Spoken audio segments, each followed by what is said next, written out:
exciting. There's an incredible rollout of tech, and the amount of innovation and ingenuity and finance that's going into the sort of the climate tech space is extraordinary, and wonderful new ideas emerging all the time. But again, I think it's what we talked about earlier around what are the values that are embedded into that new tech? Because if there's still the same old values, we're just going to kick the can down the road and get into the same trouble that we've already found ourselves in. So yes, the tech is crucial, but how can it be of more benefit to the planet and more benefit to lots and lots of people? And so I'll give an example. I filmed a story in Bangladesh where they have developed not only a microgrid, so there's solar panels on the roof of every village and they have their own battery, but they've invented this box, it's called a soul box, and it allows the buying and selling of energy within that community. So they can trade their energy. So it doesn't suddenly get shifted somewhere else to a huge energy company. The money stays within the community. And what they've found is that their village has its own sort of microgrid. They can then connect to the neighbouring village, and then the network gets stronger and stronger, much like nature. It's cells that replicate itself to form a stronger, larger organism. That's what they've done with these villages. So to me, that is a beautiful example of the tech that we could be using, because there's so many benefits. It's not based on the old values, So it's a delicate one, and especially right now because of the urgency we're in, certainly there's this kind of rush to market. This is this incentive of the system. Let's get it out there, let's be fast. But I think we need to be careful there, because sometimes what we think is a solution might have a deleterious impact further down because we haven't considered it. And I get why we're doing that, because we're rushing and rushing and rushing. But certainly there are some extraordinary things going on in terms of, battery storage of vehicles and large scale and hydrogen, all sorts of things are very exciting. But then there's also another world of it that's kind of probably slightly more nefarious, where we are getting extraordinary power as a human race. We're capable of extraordinary things through our technology. And if the incentives aren't right, we're not going to use that technology for the best for everyone. It might end up doing some damage that we're not aware of. The solution I was trying to find in 2040 was transport. So, there's just globally a huge amount of our emissions come from transport in our cities. It's the travel, it's the infrastructure around trucking and shipping, and then obviously our vehicles. And so that was a really big one, because I think we do have a lot tied up in car ownership, and it's been marketed to us very well in terms of it's almost a status symbol, or, our car represents us and our values. So that's going to take a little bit of time to unwind.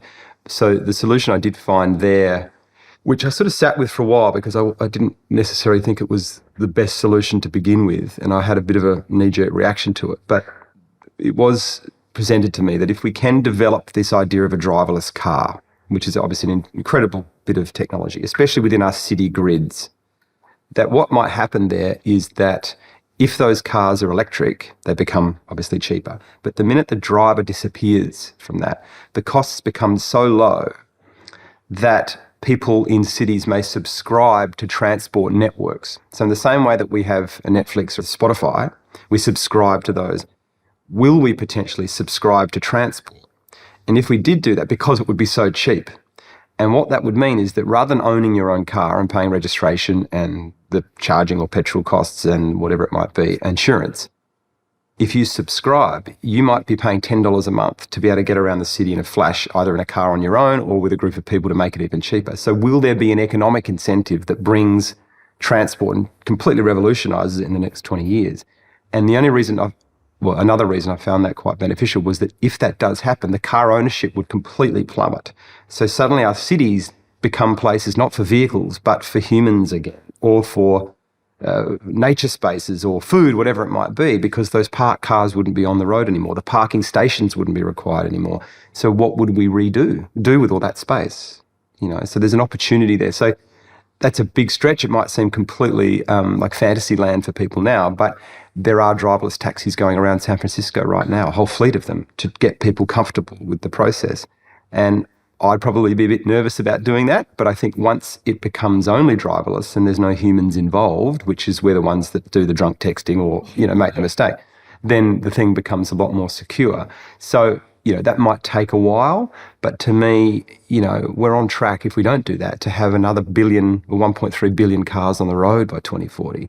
Now, not just in terms of the material that's required to build all those things and the energy to build all those things, It's also our cities are already choking with traffic and congestion. Do we really want that amount of extra cars on the road? So these are big decisions. These are big questions that we have to confront.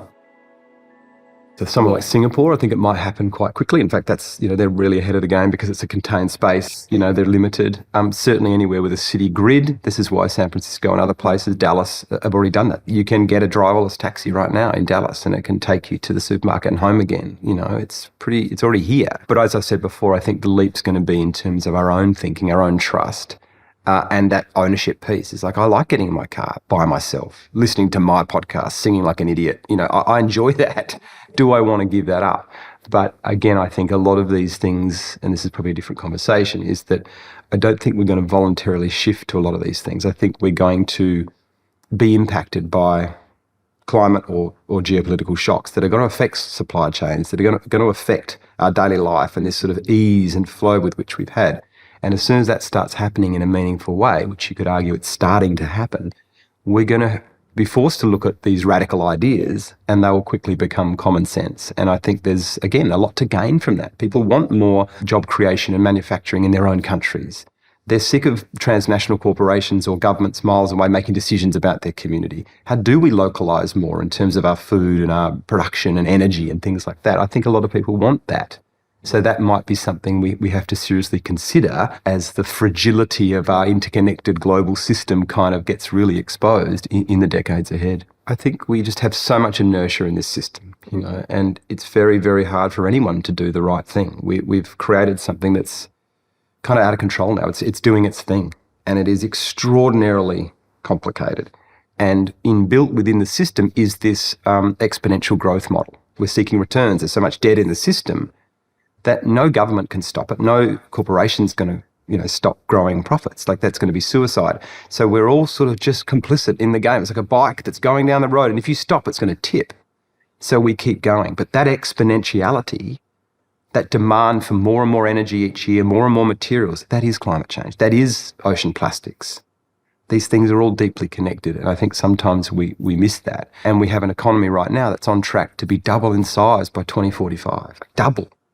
And 7 times bigger by 2100, 7 times more deforestation and plastics in the ocean. So that's a very big, difficult conversation to have.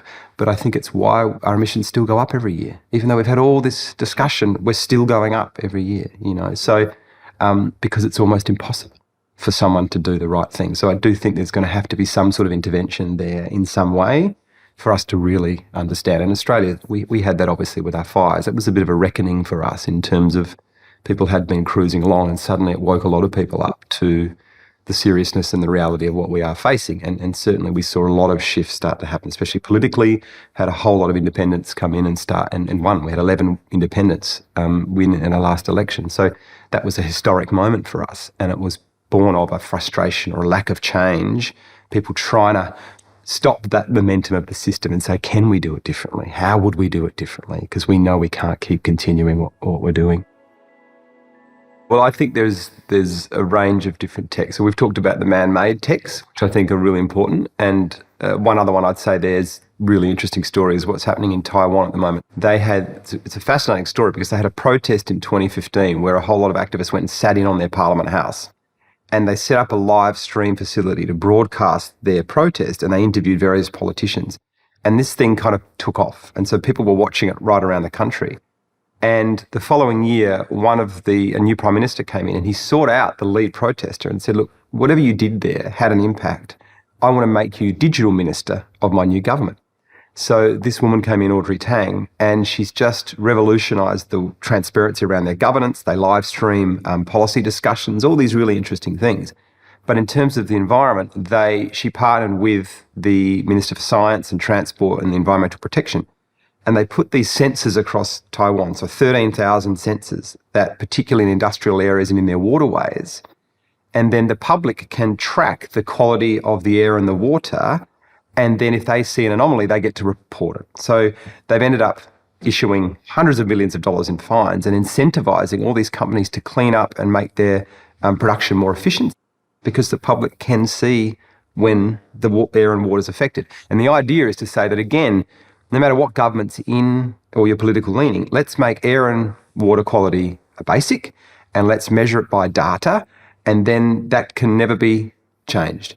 And so again, it's a really good example of a man-made technology that's serving the people. So that's a great example. But I would say less understood is the extraordinary tech that nature has developed over billions of years and that we have excluded from the old story that is right there waiting for us to help us turn the mess that we're in right now around, especially in terms of climate or in the environment. That nature for billions of years has been sequestering carbon into its systems better than any man-made tech that we can invent. So that's, again, why we look at seaweed. It's the fastest growing organism in the world. 0.5 metre a day seaweed can grow. And by doing that, it's turbocharged, pulling carbon out of the atmosphere. There's a tiny little fern called the azolla fern, which 50 million years ago, we had almost double the amount of carbon in the atmosphere. It had one bloom in the North Sea and pulled down the carbon to what we have now. So all of the oil in the North Sea that people are trying to extract is that old, broken down, decomposed azolla fern. And it's also high in omega-3s. So it has all these benefits for our own health, for animal health. It takes nitrogen out of the air. It's just this extraordinary technology that we're ignoring right now. So there's countless examples of that we've just, we've really excluded from the conversation. So I hope that gets more of a discussion. And then I'd say we forget as well that we are this extraordinary piece of technology that nature has, created. And we forget that we are nature. We've got billions and trillions of organisms all over us that keep us alive and inside us, and every breath we're breathing right now relies on trees or phytoplankton, and we give back to those trees. So that's the old story as well. We've disconnected from that. So what's the role of human technology, again, in creating this better world? And that's a much probably bigger conversation, but I think the more we can do work on ourselves and improve who we are as human beings, the less inclined we are to want to consume huge amounts, to create billions and billions of dollars. That's sometimes coming from a wound in us because we don't feel we're enough. So the work we need to do on us has a ripple effect for the planet as well. So the man-made, the nature, and the human tech all need to be worked on at the same time if we're going to create a better world.